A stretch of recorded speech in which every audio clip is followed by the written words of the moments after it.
Pemirsa, penularan COVID-19 di lingkungan keluarga dan pemukiman cukup tinggi, terbukti dengan munculnya klaster baru yaitu klaster keluarga. Di Bogor, Bekasi, Depok, dan beberapa daerah lainnya, klaster ini turut menjadi penyumbang angka positif COVID-19.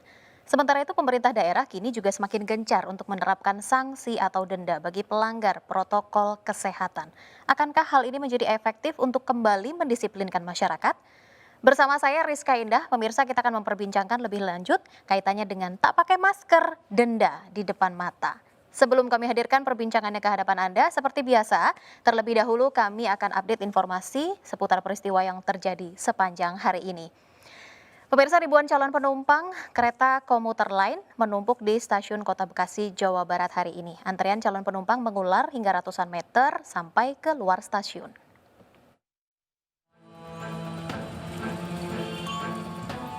Agar calon penumpang menjadi tertib saat masuk ke dalam stasiun, petugas pengaman dari TNI Polri diterjunkan ke lokasi. Meski sudah dilakukan penyekatan, sejumlah calon penumpang tetap saja berdesakan di pintu masuk. Para calon penumpang ini tak menggubris atau tidak menghiraukan peringatan petugas untuk mematuhi protokol kesehatan. Kebijakan PT KAI untuk memberikan penyekatan menyita waktu hingga 1 jam dikeluhkan oleh para penumpang. Mereka berharap jadwal perjalanan kereta komuter lain ini ditambah untuk menghindari adanya penumpukan. Selama pandemi virus corona, selain penyekatan masuk ke dalam stasiun, PT KAI juga membatasi kapasitas penumpang kereta maksimal 50% dari total kapasitas.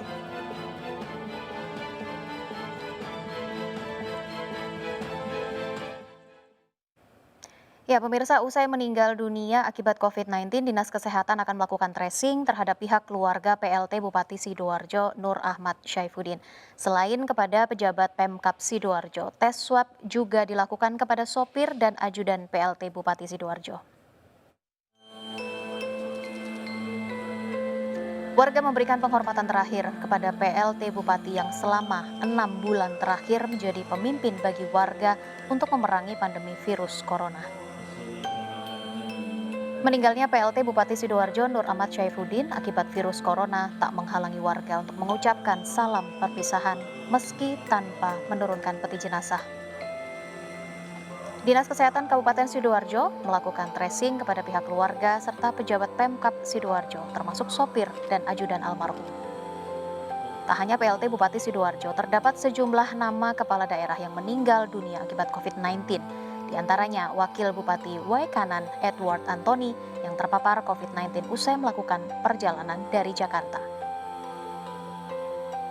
Wali Kota Banjarbaru Najmi Adani, Wali Kota Tanjung Pinang Syahrul, Bupati Morowali Utara Atribel Tumi Momor terpapar COVID-19 usai melakukan perjalanan ke Jakarta.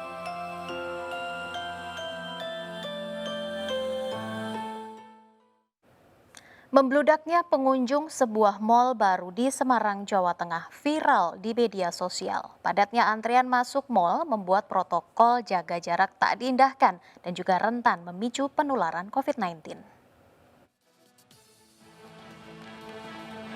Tak hanya di satu pintu, antrean panjang ini juga mengular di pintu masuk lainnya. Padatnya antrian membuat aturan jaga jarak pun tidak diindahkan. Para pengunjung banyak yang membawa serta anak-anak.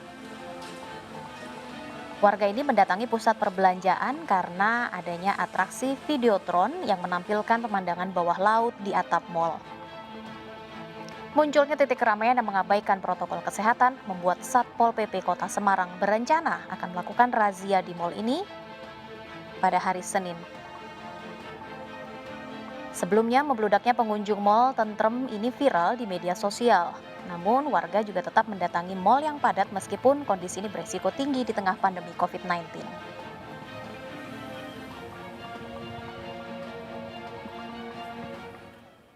Petugas di Pelabuhan Tanjung Kalian Muntok, Bangka Barat menahan satu keluarga yang terdiri dari ibu dan 2 orang anak lantaran diduga menggunakan surat keterangan rapid test palsu. Ibu dan 2 orang anaknya ini pemirsa adalah penumpang kapal cepat yang berlayar dari Palembang, Sumatera Selatan yang terpaksa ditahan oleh petugas verifikasi COVID-19. Ketiganya diduga menggunakan surat keterangan rapid test yang tidak valid dan juga diduga palsu. Petugas pun melakukan rapid test ulang untuk ketiganya yang belakangan diketahui hasil rapid test mereka seluruhnya reaktif. Alhasil, satu keluarga ini untuk sementara dibawa ke Wisma Karantina Pemkab Bangka Barat. Dalam waktu dekat, ketiganya juga akan menjalani tes swab untuk memastikan apakah sekeluarga ini terpapar virus corona atau tidak.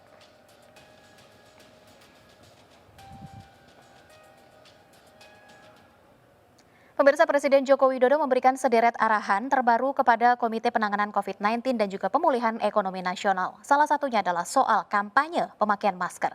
Menurut Presiden Joko Widodo, saat ini promosi pemakaian masker masih kurang. Padahal pemakaian masker adalah kunci pencegahan penularan corona sebelum vaksin tersedia. Saya minta nanti Pak Menko Maritim yang bisa mendongkrak. Dalam ratas hari ini, pemirsa, Presiden memaparkan bahwa ia belum melihat adanya promosi yang gencar dari pemerintah untuk menggunakan masker baik di media maupun secara langsung lewat pembagian masker. Dirinya meminta hal ini pun menjadi perhatian penting. Presiden memerintahkan agar promosi pemakaian masker dipercepat. Selain berupa ajakan, Presiden juga mendorong untuk diadakannya pembagian masker. Selain itu, Presiden pun juga menghimbau kepada jajarannya untuk terus berkomunikasi dengan juru bicara Satgas Penanganan COVID-19, Profesor Wiku Adhisa Smito. Hal ini untuk menghindari kebingungan di masyarakat terkait dengan adanya penanganan COVID-19 di Indonesia. Tadi malam saya sudah ngomong banyak dengan, sekali lagi ini perlu saya ingatkan karena kunci sebelum vaksinnya itu disuntikkan ke masyarakat, kuncinya saya kira paling penting adalah pemakaian masker. Ya, para pelanggar PSBB transisi terjaring razia masker yang digelar oleh Satpol PP Jakarta Pusat di kawasan Tanah Abang. Salah satu pelanggar memprotes petugas saat terjaring razia. Seorang pelanggar PSBB transisi marah karena tertangkap tidak menggunakan masker saat berkendara. Pelanggar beralasan dirinya tidak menggunakan masker karena sendirian berada di dalam mobil. Namun petugas tetap mengenakan sanksi untuk membersihkan jalan. Petugas pun mengenakan sanksi bagi pelanggar PSBB, diantaranya menyanyikan lagu wajib dan juga membersihkan jalan. Dalam razia yang digelar di kawasan Tanah Abang kali ini, pemirsa, 11 orang kedapatan melanggar aturan PSBB. Pelanggaran didominasi tidak menggunakan masker saat keluar rumah.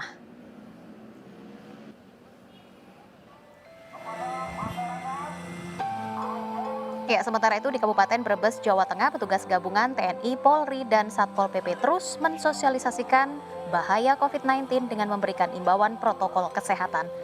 Namun, masih banyak warga di Komplek Pasar Induk Brebes melanggar dengan tidak menggunakan masker.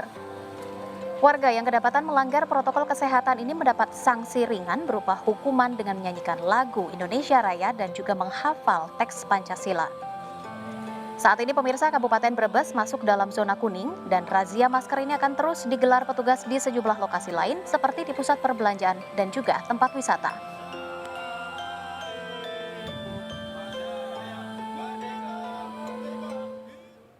Hati-hati kepada Anda pemirsa yang tidak menggunakan masker, denda di depan mata. Kita akan hadirkan perbincangannya ke hadapan Anda sesaat lagi di Indonesia Bicara. Tetaplah bersama kami.